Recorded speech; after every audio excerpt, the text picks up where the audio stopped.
¿Qué hola gente? ¿Cómo andan? Vamos a platicar el día de hoy de factores de riesgo cardiovascular. Antes de empezar de lleno con el tema de factores de riesgo cardiovascular, quiero platicar algunas cosas puntuales sobre la enfermedad coronaria. ¿Por qué la enfermedad coronaria? Porque en definitiva es una de las patologías que vamos a estar viendo con mayor recurrencia en la práctica diaria de la rehabilitación cardiovascular. Y me interesa entonces establecer algunos puntos y algunos criterios prácticos sobre esta entidad patológica.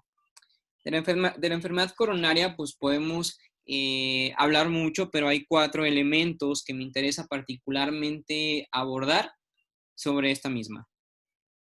El primero es que la enfermedad coronaria es difusa. El segundo es que la enfermedad coronaria es heterogénea y polimórfica. El tercero es que es más importante cuando hablamos de placa de ateroma la calidad que la propia cantidad. Y el cuarto y último es que es multicausal. En este contexto, ¿a qué me refiero con una y con otra? Cuando hago referencia a que la enfermedad coronaria es difusa, la referencia es sobre que la enfermedad coronaria no es exclusiva de un vaso o de un elemento vascular particular, sino que en la mayoría de los casos hay un desarrollo general y extensivo en donde se comprometen diferentes componentes vasculares. Difícilmente vamos a estar viendo que únicamente un vaso se ve comprometido. Anteriormente platicamos un poco sobre la fisiopatología de la enfermedad endotelial, particularmente la enfermedad endotelial coronaria, a expensas de el aumento en las concentraciones de colesterol LDL. En ese sentido, a esto hago referencia. Las concentraciones altas de colesterol LDL o los diferentes factores bioquímicos o de estrés metabólico que pueden llegar a generar la placa de ateroma comprometen a una cantidad extensiva de vasos. Sin embargo, en muchos de los casos es únicamente en un vaso en donde se manifiesta. Lo otro es que la enfermedad coronaria es heterogénea y polimórfica, esto es diferente en todos los casos, es diferente en todos los pacientes y se comporta de manera distinta según la evolución, según la forma, según la arteria en donde se halle comprometida y demás.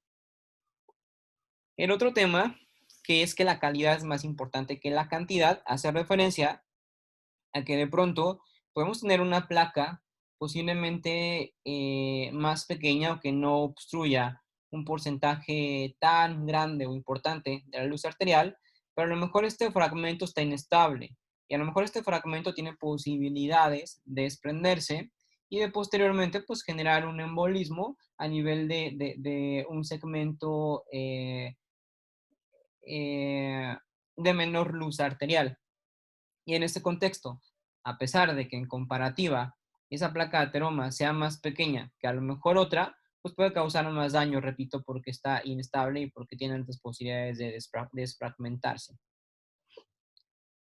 El último punto es que es multicausal y en este contexto, pues bueno, decimos que hay diferentes causas que la pueden justamente derivar y es justo lo que nos trae a esta sesión del día de hoy. Hablar de los factores de riesgo mejor reconocidos sobre la enfermedad cardiovascular y cómo podemos intervenir sobre cada uno de ellos.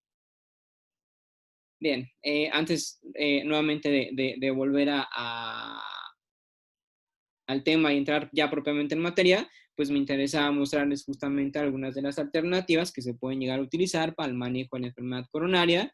Y en este caso estamos viendo dos aplicaciones quirúrgicas en donde en la parte inferior estamos viendo lo que se conoce como stent coronario, que es una malla que se pone en el espacio endovascular para incrementar el espacio vascular y que la perfusión se pueda mantener. Así también genera una especie de soporte para la propia placa de ateroma y pues bueno, esto ya resuelve momentáneamente el estado crítico del paciente.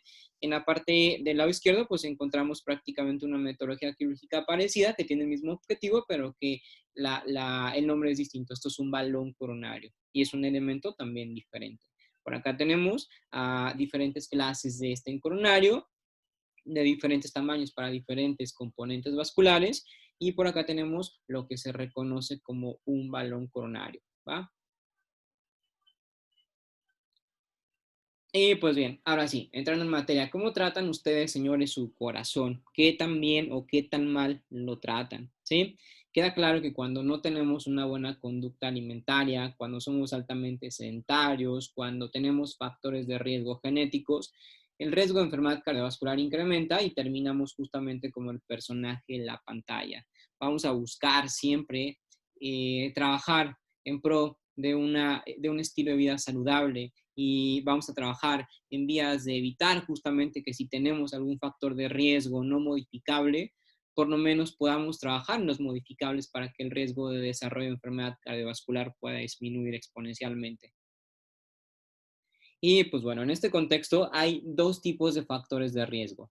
Los que el personal sanitario, particularmente el rehabilitador cardíaco, puede prevenir y que nos toca fundamentalmente promover, o el otro grupo de los factores de riesgo que no son prevenibles, que no podemos intervenir sobre ellos y que bueno, esto entre comillas, puesto que en la sesión en vivo podemos platicar justamente si verdaderamente ese tipo de factores no pueden ser modificables. Hay por ahí ciertas aristas importantes sobre algunos estudios que actualmente han documentado cosas muy interesantes sobre los factores de riesgo que antes se consideraban o se manejaban como no modificables. Pero bueno, ya lo platicaremos próximamente en la reunión en vivo.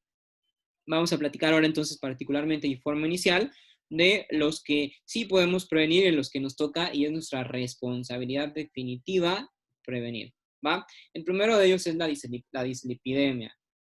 ¿A qué hace referencia la dislipidemia? Pues bueno, hace referencia a anormalidades en las concentraciones séricas de los diferentes lípidos en sangre. En este contexto, pues bueno, ¿cuáles son los lípidos que podemos estar manteniendo en sangre?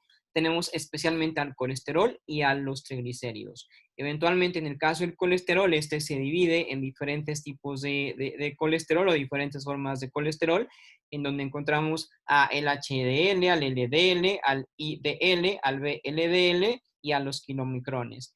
En ese contexto, en realidad no es que existan diferentes tipos de colesterol, más bien existen diferentes tipos de lipoproteínas transportadoras del colesterol.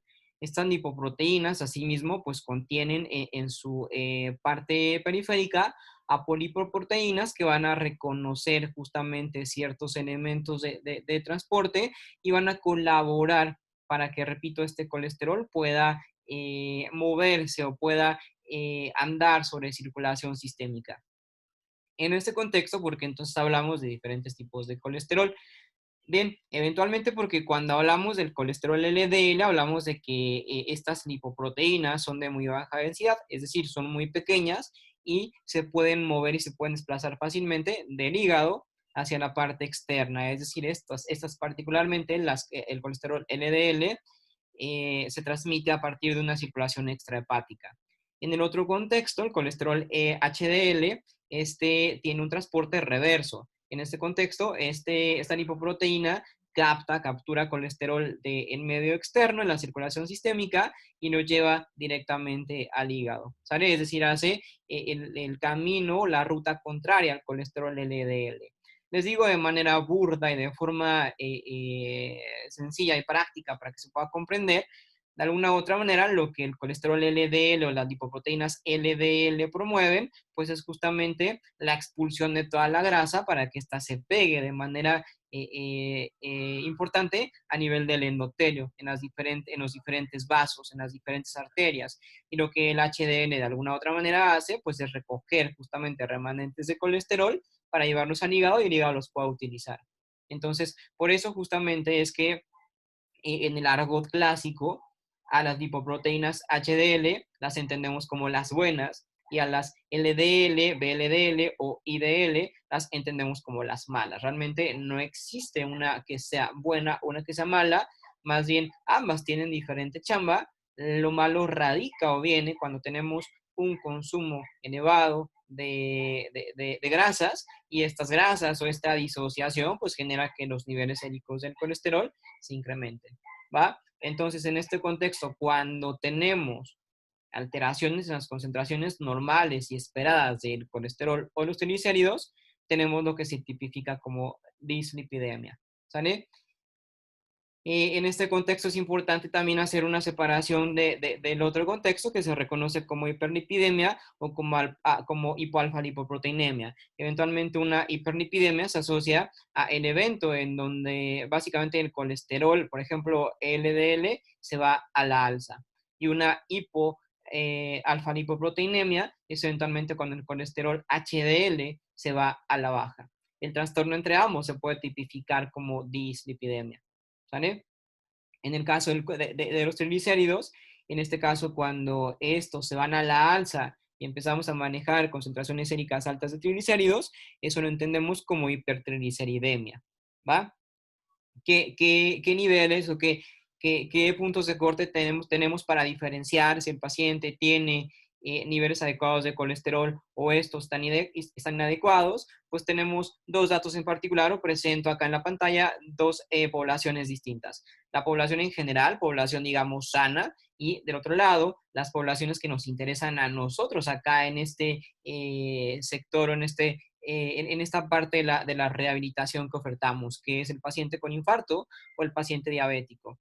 En este contexto cambia entonces, por ejemplo, el colesterol total. El colesterol total, que es la suma justo de todas las lipoproteínas que podemos encontrar en sangre, las vamos a encontrar o idealmente buscaríamos que estén por debajo de 200 miligramos sobre decilitro, pero si hablamos ya de un paciente particularmente con enfermedad cardiovascular, especialmente infarto, diabetes, buscamos que estén por debajo de 175 miligramos sobre decilitro.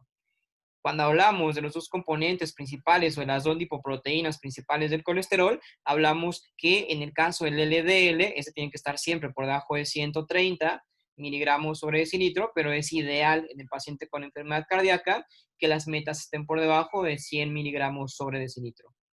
En el caso del HDL, hay datos para mujer y datos para hombre. En el caso de la población general, en las mujeres buscamos que esté por debajo de 46, en el caso de los varones por debajo de 40. Y en el caso ya de paciente con diagnóstico de enfermedad cardiovascular, se manejan cantidades iguales o homólogas a la población general. De hecho, hay algunos otros textos y hay algunas otras literaturas en donde todavía se reconoce o se acepta la cantidad de 60 miligramos sobre decilitro, y es lo que se considera como cardiometabólicamente saludable. Entonces se busca que esté alto. En el caso del colesterol HDL, de las lipoproteínas HDL, la búsqueda va a estar orientada a que esté incrementada la cantidad de colesterol HDL. En el caso finalmente de triglicéridos, pues bueno, lo que buscamos es que las metas estén por debajo de 200 para población general y para paciente con riesgo cardiovascular por debajo de 150 miligramos sobre decilitro. Bien, otro elemento que tomamos en cuenta como factor de riesgo modificable, pues es justo la presión arterial. Y en ese contexto hablamos de que la presión puede ser modificable a expensas justo del manejo de una buena dieta o del manejo de un estilo de vida saludable. En ese contexto hay diferentes grados de hipertensión arterial y tenemos actualmente cambios justamente en esta clasificación. Esta guía, pues bueno, nos habla de unas clasificaciones varias que existen sobre los diferentes niveles de tensión arterial. En este contexto, esta guía y todas las guías, pues nos hablan de que una presión arterial normal tendría que estar por debajo de 120, 80. En el caso de una presión, por ejemplo, ideal, esta tendría que estar sobre 110, 70. Prácticamente ya las guías actualmente reconocen que 10 milímetros de mercurio arriba de la presión sistólica o 10 milímetros de mercurio por arriba de la presión diastólica prácticamente ya se entiende como hipertensión. En este contexto, lo que esté por ejemplo, sobre 120, 130, ya se considera como alta. Lo que esté entre 80 y 90 de la presión diastólica ya se considera también como presión de normal a alta. Y lo que esté por encima de 130 o lo que esté por encima de 90 prácticamente ya se tipifica como hipertensión. Las guías actualmente son un tanto más estrictas. En este contexto, entonces, sugiero que en lugar pues de aprendernos los supuestos diferentes niveles de hipertensión, pues entendamos justamente entonces que prácticamente la guía hoy por hoy nos recomienda que estemos sobre el nivel de presión normal y que este no supere 10 milímetros de mercurio. El tabaquismo es en definitiva otro factor de riesgo altamente exponencial para desarrollo de enfermedad cardiovascular, especialmente algunas lesiones cardíacas en particular, como el aneurisma disecante de la aorta, por ejemplo. Y en este contexto, esta asociación se debe a una serie de elementos que el cigarro, que el tabaco y la nicotina puede llegar justamente a promover. Elementos como el butano, como el DDT, que se utiliza para matar algunas plagas, como el amoníaco, como el metanol, como el cadmio, como la acetona, que son elementos altamente corrosibles y altamente lesivos justamente para el paciente, pues bueno, se han asociado directamente al desarrollo, no únicamente de enfermedad cardiovascular, sino que también al desarrollo de muchos tipos de cánceres. Pero bueno, en este caso toca hablar particularmente de la enfermedad cardiovascular. Y la asociación de forma directa es porque se reconocen más de 4.000 sustancias químicas en el cigarro y de esas 4.000 se han reconocido prácticamente más de 200 sustancias como venenosas, ¿va? Algunas de ellas hasta cancerígenas, como lo decía hace un momento, sumando, pues bueno, un reconocimiento hasta 40 sustancias que pueden tener efectos cancerígenos en el paciente. Algunos de los daños que puede producir justamente el tabaco, pues bueno, es a expensas de las concentraciones altas de una sustancia llamada carboxihemoglobina, que impide justamente que el oxígeno llegue de manera adecuada a los diferentes tejidos. Es decir, el carbono lo que hace es unirse directamente a esta proteína, a esta hemoglobina, que es una proteína de transporte cuya función eventualmente es promover que el oxígeno se fije y se pueda transportar a los diferentes tejidos. Esta proteína se ocupa a partir justamente de la adhesión del carbono y consecuentemente, pues bueno, repito, evita o promueve que el oxígeno no llegue de manera eficiente a los diferentes tejidos. Se ha visto también que el tabaco, pues bueno, puede promover que el latido cardíaco se incremente y que el cronotropismo pueda llegar o pueda superar hasta los 20 latidos por minuto en el paciente que consume perdón, constantemente tabaco. Se ha visto también en diferentes estudios que el riesgo, que el tabaco, perdón, incrementa de 3 hasta 5 veces, de hecho, el riesgo de presentar un infarto agudo al miocardio. Entonces, son algunos de los elementos que actualmente se han asociado directamente al consumo de tabaco y que actualmente se reconoce como un factor de alto riesgo en el desarrollo y gestación de enfermedad cardiovascular. En el caso de la nicotina, por ejemplo, se ha visto que la nicotina desencadena la liberación de ciertas catecolaminas, las cuales van a generar o van a ser productoras de daño endotelial. En este caso, se ha visto que la nicotina, aparte de promover daño endotelial, produce un aumento en las concentraciones, perdón, de los niveles de colesterol LDL y se ha visto también que al mismo tiempo de forma sinérgica disminuye las concentraciones de las lipoproteínas HDL. Básicamente, entonces se ha visto que la nicotina no únicamente actúa a nivel de daño endotelial, sino que también promueve cambios a nivel de las concentraciones de colesterol y puede promover justamente la aparición de dislipidemia. Y por otra parte, como les decía hace un momento, el monóxido de carbono pues disminuye el aporte de oxígeno al miocardio y esto prácticamente incrementa exponencialmente el riesgo de infarto agudo al miocardio, además de que incrementa también o se le ha reconocido una vinculación con el aumento del colesterol y la agregabilidad plaquetaria. Adicional a esto, pues bueno, la evidencia científica ha mostrado algunos otros datos con respecto al consumo de tabaco en pacientes con enfermedad cardiovascular, en donde pues se ha identificado que los cigarrillos light, por ejemplo, bajos en nicotina supuestamente, no reducen realmente de forma significante el riesgo de presentar enfermedad cardiovascular y de hecho se ha asociado justamente a las mujeres con un mayor riesgo de sufrir eventos cerebrovasculares, especialmente cuando estas tienen mayor de 35 años y estas fuman y consumen algún anticonceptivo, especialmente oral. Entonces, lo que hemos reconocido es justo que el cigarrillo light y la combinación con algunos tipos de anticonceptivos incrementa el riesgo de enfermedad cardiovascular en las mujeres. Se ha visto también que el consumo de 10 cigarrillos por día incrementa el riesgo de enfermedad cardíaca hasta en un 18% en hombres y hasta en un 31% en mujeres. Y se ha visto también, repito, que los cigarrillos suaves, algunos también entendidos como cigarrillos mentolados, cigarrillos con sabor, no modifican el riesgo de enfermedad cardiovascular.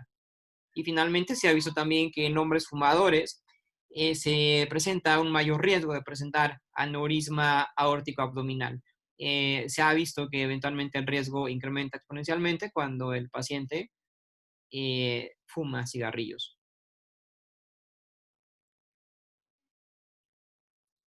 El sobrepeso es otro de los elementos que actualmente se han reconocido, obviamente, como los principales factores de riesgo cardiovascular. Y pues en este contexto, eventualmente el sobrepeso ocurre por los importantes los importantes componentes que existen a nivel del entorno de las personas. Vivimos actualmente en un ambiente terriblemente obesigénico en donde básicamente todo lo que observamos a nuestro alrededor conduce justamente al consumo de una alimentación disociada y de una alimentación pobremente balanceada. En ese contexto es importante trabajar como rehabilitadores cardíacos, justamente en esta parte de la educación, de la promoción de los estilos de vida saludable, de las conductas alimentarias saludables, pero particularmente también de promover estilos activos permanentemente. En la próxima sesión en vivo platicaremos sobre algunos conceptos que se han establecido justamente y que están trabajando actualmente no únicamente en México, sino en el mundo, para promover justamente un impacto positivo en relación a un plan de actividad global que busca justamente reducir tanto el nivel de sedentarismo como el nivel de sobrepeso y obesidad en nuestra nación y en el mundo entero. Básicamente el sobrepeso y la obesidad nos conduce a lo que se reconoce como síndrome metabólico. Síndrome metabólico básicamente lo asociamos con el sobrepeso o la obesidad androide, particularmente con la obesidad entendida esta ya como una enfermedad. La obesidad androide es eventualmente ese tipo de fenotipo en donde la mayor concentración de tejido adiposo se va a estar almacenando, especialmente en la parte central. En este contexto, en algunos casos, se les reconoce también como obesidad en manzana. El síndrome metabólico, entonces, pues bueno, prácticamente es la combinación entre una obesidad androide con diferentes o con varias enfermedades, especialmente de índole metabólico. Eventualmente decimos que el paciente está diagnosticado con síndrome metabólico cuando padece obesidad androide y a este se le suman otras dos enfermedades metabólicas. En este contexto, por ejemplo, un paciente con obesidad androide, con hipertensión y con dislipidemia, pasa a ser prácticamente parte del selecto grupo de pacientes con síndrome metabólico. Algunas de las enfermedades que se pueden justamente relacionar y que tienen un comportamiento metabólico y que pueden derivar en un síndrome metabólico son la hipertensión, enfermedades cardíacas varias, resistencia a la insulina, dislipidemias o trastornos particularmente en los lípidos, demencia, cáncer, síndrome del ovario poliquístico, hígado graso no alcohólico y diabetes mellitus, especialmente tipo 2. Esta básicamente es la fórmula para poder determinar si el paciente tiene sobrepeso u obesidad. Es importante que la reconozcamos, que la podamos hacer. Sugiero que pongan de pronto un pause en este video y con los datos personales podamos hacer justo un cálculo del IMC y que podamos determinar de manera individual en qué punto de corte estamos nosotros y qué podemos hacer justo para mejorar el punto de corte que estemos manejando. En este sentido, pues bueno, si su resultado les otorga un valor que se encuentra entre los 18.5 y 24.9, eso se entiende como normopeso. Prácticamente lo que está sobre 25, 29.9 se entiende como sobrepeso, pero lo que está ya por encima de 30 se puede tipificar como obesidad en los diferentes grados. Obesidad tipo 1, tipo 2, tipo 3, tipo 4 o incluso mórbida. ¿Sale? La ecuación es prácticamente muy sencilla, únicamente tenemos que dividir el peso entre la estatura al cuadrado. En este sentido, la estatura al cuadrado es en metros. Un ejemplo podría ser que si posiblemente yo estoy pesando 65 kilogramos, lo divido entre mi estatura o talla al cuadrado. En este caso, si yo mido 1,68, multiplico 1,68 por 1,68 y ese es el valor con el que voy a dividir justo el peso. ¿Sale? En este contexto, pues bueno, me va a dar un valor cercano a los que se encuentran en los percentiles de acá, de abajo.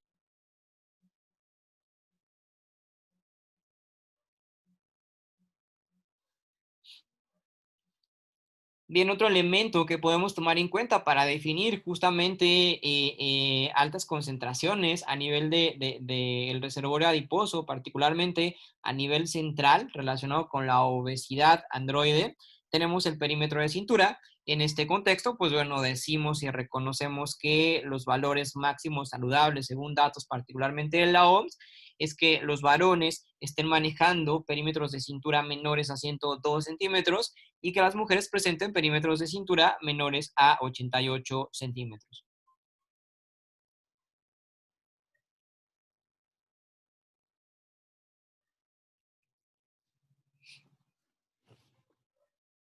Esto es, bueno, es una imagen que representa básicamente la forma técnica para poder hacer justo la medición en cuanto a la ejecución correcta. Igual, vamos, sugiero que pongan pause en el video y que la puedan revisar con detenimiento y que lo mismo traten de calcular la circunferencia de cintura personal individual de ustedes para que puedan hacer justo cálculo si están sobre los puntos de corte reconocidos como saludables o si estamos por encima, posiblemente los puntos de corte.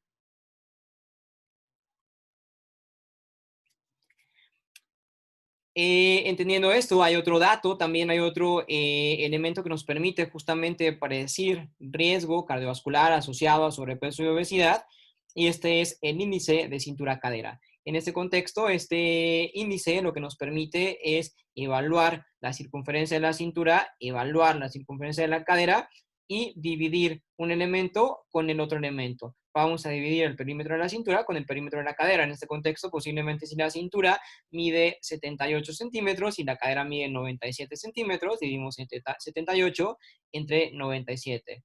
Y ese valor justamente nos va a arrojar un resultado parecido a este. En el caso de las mujeres que estén presentando menos de 0,85 de índice cintura-cadera, es porque estas se encuentran con un bajo riesgo de enfermedad cardiovascular, pero en el caso de las mujeres que estén por encima de 0,85, estas se hallan en un riesgo alto de enfermedad cardiovascular. Y en el caso de los varones, el punto de corte cambia porque es más o menos 0,94. Y así obtenemos justamente el índice cintura-cadera, un fiel predictor de riesgo cardiometabólico. Existen algunos puntos de corte que los utilizamos ya más particularmente de manera específica, dependiendo de las características fenotípicas, más bien de sexo y de edad del paciente. Y estos puntos de corte pueden cambiar y se pueden entender también como diferentes eslabones de riesgo, en donde podemos tener eslabones de bajo riesgo, eslabones de moderado riesgo, eslabones de alto o de muy alto riesgo. Tenemos, pues bueno, repito, ya este tipo de tablas, pero pues prácticamente con que sepamos y con que seamos capaces de identificar justamente este punto de corte o este punto de corte, básicamente me parece que con eso podemos trabajar. Y finalmente, el último de los elementos que se reconocen como factores de riesgo modificables, pues tenemos propiamente al sedentarismo, que creo que no hay mucho que decir particularmente del sedentarismo, creo que comprendemos el contexto de manera bastante sencilla, bastante fiel.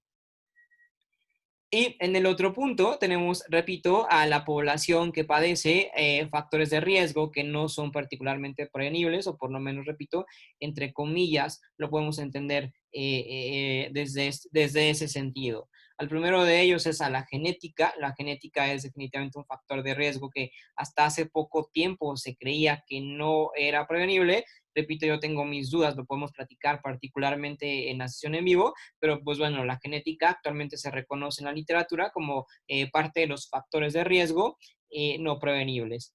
Existen en el mundo o se han identificado diferentes eh, marcadores genéticos particularmente relacionados con enfermedad cardiovascular, a partir de que los estudios del genoma se completaron y se expusieron en todo el mundo. A partir de este estudio del genoma que se gestó y se realizó a partir de los esfuerzos de muchos países liderados particularmente por países obviamente del primer mundo, en donde México obviamente hizo su parte, es que se reconocen a diferentes marcadores genéticos que se asocian particularmente con la enfermedad cardiovascular.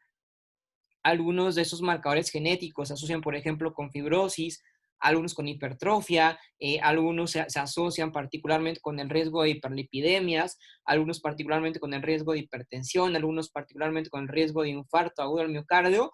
Y pues bueno, así hay variados componentes genéticos ya bien identificados que actualmente se reconocen, repito, como factores genéticos de asociación. Acá en México, como les decía, también se han identificado diferentes perfiles genéticos de los pacientes, en donde unas primeras cosas que se observaron justamente era la mayor prevalencia o la mayor cantidad exponencial de genes que el mexicano presentaba. Y en este sentido se ha logrado identificar que en el caso de los mexicanos tenemos una mayor porcentualización de genes de tipo indígena. Se ha identificado que tenemos entre un 50 y 55% de genes indígenas, y se ha visto que en el caso de los genes caucásicos tenemos aproximadamente un 40% de genes caucásicos, pero cosa interesante, se ha visto también que tenemos genes africanos, y se ha visto que los mexicanos podemos llegar a tener de entre el 5 al 12% de genes africanos.